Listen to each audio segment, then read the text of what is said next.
మీ ఏం IT AI job అయితే join next it challenge. Job తెచ్చుకోండి, 5 లక్షలు తీసుకోండి.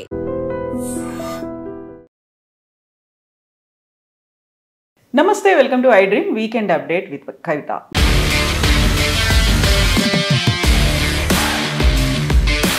మనతో పాటుగా ఉన్నారు foundation for democratic reforms founder doctor Jayaprakash Narayana గారు. సార్ నమస్తే కవిత.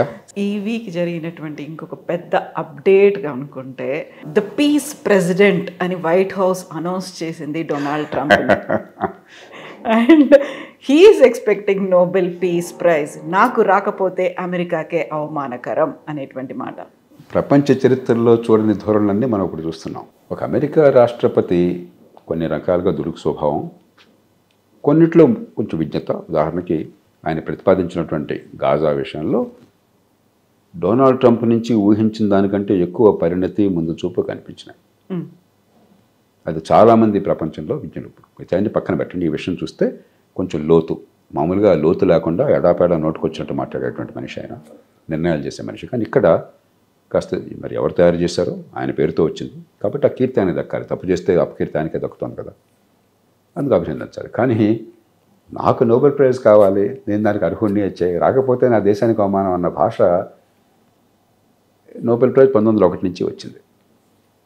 గత 125 సంవత్సరాల చరిత్రలో ఇంకెవ్వరూ వాడిన దాఖలాలేదు. ఒక విచిత్రమైన భాష, విచిత్రమైన కాలంలో ఉన్నాం కొన్ని విషయాల్లో.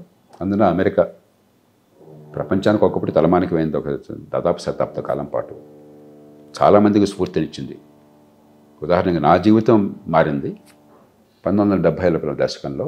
భారతదేశంలోనేమో విద్యార్థులు, యువత నుంచి, ప్రజల నుంచి నిరసన వస్తే అవినీతికి వ్యతిరేకంగా, పేదరికానికి వ్యతిరేకంగా, అధికార దుర్వినియోగానికి వ్యతిరేకంగా, నిరుద్యోగానికి వ్యతిరేకంగా దానికి ఒక కన్స్ట్రక్టివ్ రెస్పాన్స్, నిర్మాణాత్మకంగా ఏ రకంగా వ్యవస్థలో మార్పులు తేవాలని ఆలోచన లేకుండా దమననీతి ప్రయోగించి ఎమర్జెన్సీ పెట్టారు.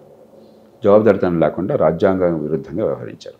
ఇది అక్కడ అమెరికా రాష్ట్రపతి ప్రపంచంలో అత్యంత కీలకమైన పదవి. ఆయన చిన్న తప్పులు చేశాడు. మనవాళ్ళు రోజు చేస్తున్న తప్పు, ఆనాడు ఈనాడు తప్పులు చేస్తే చాలా చిన్న తప్పులు చేశాడు. కానీ ఆయన పదవి పీకేశారు. ఆయన రాజీనామా చేయాల్సిన అవసరం వచ్చింది. అంటే వ్యవస్థ జవాబుదారితనం ఎలా తీసుకొచ్చింది చెప్పన్నది. వాటర్ గేట్స్ కానీ ఈ రెండింటికి మధ్య ఉన్నటువంటి తేడా నా తరంలో లక్షలాది మందిని కదిలించింది. అలాంటి అమెరికా 50 ఏళ్ల తర్వాత ఎట్లా ఉంటుందని నేను కల్లో కూడా ఊహించలే. ఆ దేశంలో ఇప్పటికి కూడా చాలా బలం ఉన్నది, చాలా వ్యవస్థాగతమైనటువంటి ఏర్పాటు ఉన్నది. బహుశా ఈ ఒడిదుడుకులు తచ్చుకుంటారు. కానీ అమెరికా రాష్ట్రపతి ఇట్లా చేయగలడు, ఇలా ప్రవర్తించగలడని, ఇలాంటి భాష వాడగలని నేను ఊహించలేదు. ఇక అంతకంటే చెప్పాను. ఉదాహరణకి ఆయన ఐక్యరాజ్య సమితిలో చేసిన ప్రసంగం చాలా విచిత్రమైన ప్రసంగం. మరి అది ఆ దేశ రాజకీయం. మనకి ఎవరు అక్కడ ఉండాలో, రాష్ట్రపతి ఉండాలో మనకు హక్కు లేదు, మనకు అవసరం లేదు. మనకు కావాల్సింది మనతో వాళ్ళతో సంబంధాలు, ప్రపంచం మీద వాళ్ళ ప్రభావం, దానివల్ల మనం పడే కష్ట నష్టాలు, లాభ నష్టాలు చూసుకుందాం. అమెరికన్ ప్రజలు చూసుకుంటారు. సో 7 యుద్ధాలను ఆపాను అని పదే పదే చెప్పినప్పటికీ అనుకోకుండా నోబెల్ పీస్ ప్రైజ్ని అనౌన్స్ చేసే కొన్ని గంటల ముందు వచ్చినటువంటి ఈ సీజ్ ఫైర్కి సంబంధించినటువంటి ఒక ప్రకటన ఒక బిగ్గెస్ట్ బూస్ట్ అనేది వినిపిస్తోంది సార్.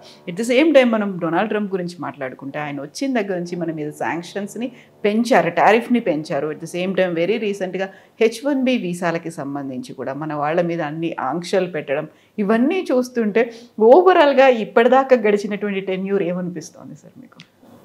ముందు నోబెల్ ప్రైజ్ గురించి ఆలోచిస్తే ఇంతగా నోబెల్ ప్రైజ్ కోసం ఎవరు ఆరాటపడాల. మన దేశ ప్రధానమంత్రి అనుకోండి, మోదీ గారు కావచ్చు, వాజ్పేయి గారు కావచ్చు, మన్మోహన్ సింగ్ గారు కావచ్చు, వాళ్ళెవరూ నా దృష్టిలో నోబెల్ ప్రైజు ప్రజలు ఎంత కీలకమైన బాధ్యత పెడితే అంతకంటే ముఖ్యమైనది ఎవరు అనుకోరు. ఆత్మగౌరవము, విజ్ఞత ఉన్న నాయకుడు కూడా ఒక పెద్ద దేశం అక్కర్లా, బ్రిటన్ ప్రధానమంత్రి లేకపోతే ఫ్రెంచ్ రాష్ట్రపతి, ఒక జర్మనీ ఛాన్సలరు, నోబెల్ ప్రైజ్ రావటం నా దేశంలో ప్రజలు నాకు ఇచ్చినటువంటి గౌరవము, బాధ్యత కంటే ముఖ్యమైన వాళ్ళు అనుకోరు. అలాంటిది అమెరికా రాష్ట్రపతిగా ఉన్న ఆయన నోబెల్ ప్రైజ్ కోసం తాతాలాడుతున్నారంటే చాలా విచిత్రంగా ఉంది. నన్ను అడిగితే దానివల్ల ఆయన తృప్తిపడేటైతే ఇచ్చిపారేద్దాం. ఓడి గొప్ప ఏముంది, గొప్పనికి పోయింది ఏం లేదు.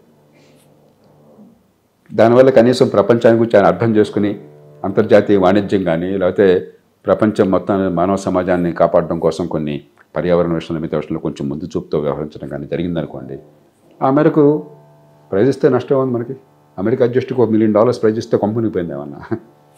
అమెరికా విధిస్తున్నటువంటి ఆంక్షలు సార్ 25% నుంచి 50% పెంచిన తర్వాత సడన్గా H1B వీసాల మీద మన వాళ్ళే ఎక్కువ వెళ్తున్నారు, వాళ్ళ మీద ఎఫెక్ట్ పడుతుంది అనుకున్నప్పుడు 70% భారతీయులు చెప్తున్నారు.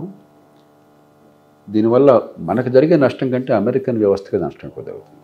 ఎందుకంటే ఒక్కసారిగా ఇంతమంది నైపుణ్యం ఉన్నవాళ్ళు లేకపోతే అకస్మాత్తుగా అంతమందిని సృష్టించే శక్తి సమాజానికి లేదు. మనకి నష్టం అనుకుంటారు. కాకపోతే అమెరికాలో స్థిరపడాలన్న ఆశలు ఉన్న వాళ్ళకి కొంతమందికి ఆశాభంగం కలగవచ్చు, కానీ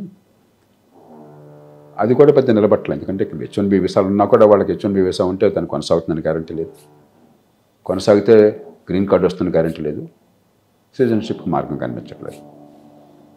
అంచేత పెద్ద నష్టం ఏం లేదు, తాత్కాలికంగా కొంత అనిపిస్తుంది. కానీ అందులో కొన్ని ఏర్పాట్లు చేశారు. ఇప్పటికే అప్లికేషన్ పెట్టుకున్న వాళ్ళు వాళ్ళకి వర్తించకుండా చేశారు. కొన్ని కీలకమైన వృత్తుల్లో వాళ్ళకి అవసరం ఉన్న చోట్ల మినహాయింపులు ఇస్తామంటున్నారు. అది వాళ్ళ సహజంగా అధికారం వాళ్ళది, వాళ్ళ అవసరం వాళ్ళు గమనిస్తారు. మనకి లాభం అన్నది తాత్కాలికంగా ఇబ్బంది ఉన్నా కూడా మనకి సమస్య ఏమిటి? 4,30,00,000 మంది యూనివర్సిటీల్లో పట్టభద్రులు అవుతున్నారు.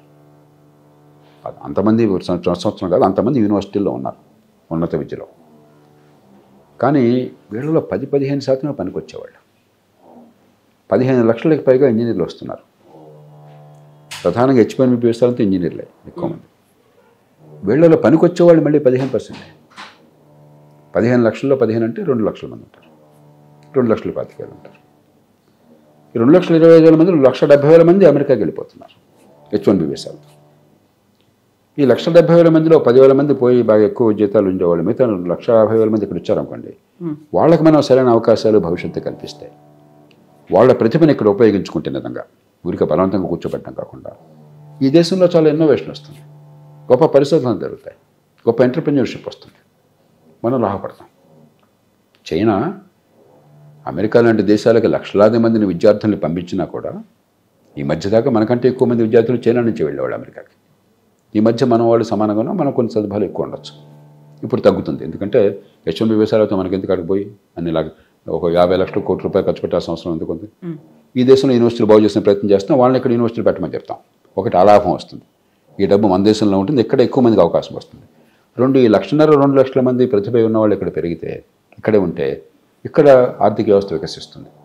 యూనివర్సిటీలు ఇక్కడ రావడం చేత, ఉన్నత విద్య బాగుపడటం చేత కేవలం 1-2 లక్షల మంది కాకుండా ప్రతిభావంతులు 10 లక్షల మంది వస్తారు, దేశానికి లాభం.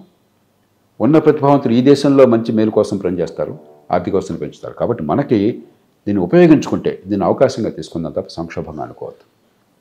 ఇక వాళ్ళు ఏ దేశంలో ఏం చేస్తారని అడిగే హక్కు మనకు లేదు. ఎందుకంటే మనల్ని కావాలంటే పిలుస్తారు, వద్దంటే మానేస్తారు. నాకు హక్కు ఉంది, మీ దేశం దండయాత్రకు వస్తానే హక్కు మనకు ఎవరికి లేదు. దాని మీద మనం చర్చ పెట్టకుండా టారిఫ్లు వేరు, ఇది వేరు. టారిఫ్ల విషయం కూడా బస్సు కొలిక్కి వస్తుంది. ఎందుకంటే మన అధికారికంగా చేసే ప్రకటన చూస్తుంటే, అమెరికా నుంచి వస్తున్న సంకేతాలు చూస్తుంటే ఓ పరిష్కారం వచ్చే మార్గం కనిపిస్తుంది. త్వరగా రావాలని ఆశిద్దాం. కొన్ని రోజుల్లో టైం పడుతుంది దానికి. Thank you so much sir. Thank you sir. And don't forget to subscribe to iDream. And for more videos, please subscribe to iDream. Please subscribe to iDream. Please subscribe iDream. And please subscribe to iDream. For more videos, subscribe to iDream. please like, share and subscribe to the channel. Congratulations, iDream. Subscribe to iDream. Subscribe to iDream. So subscribe to iDream Media. iDream ki iDream team andarki huge congratulations. Please subscribe iDream Media. Please subscribe to iDream. Subscribe iDream. Please subscribe to iDream. iDream అంటే నా కళల channel subscribe చేసుకున్న నోరు తిరుగుతలేదు, మీరైతే గంట గుర్తు కొట్టండి. For more such videos, please subscribe to iDream.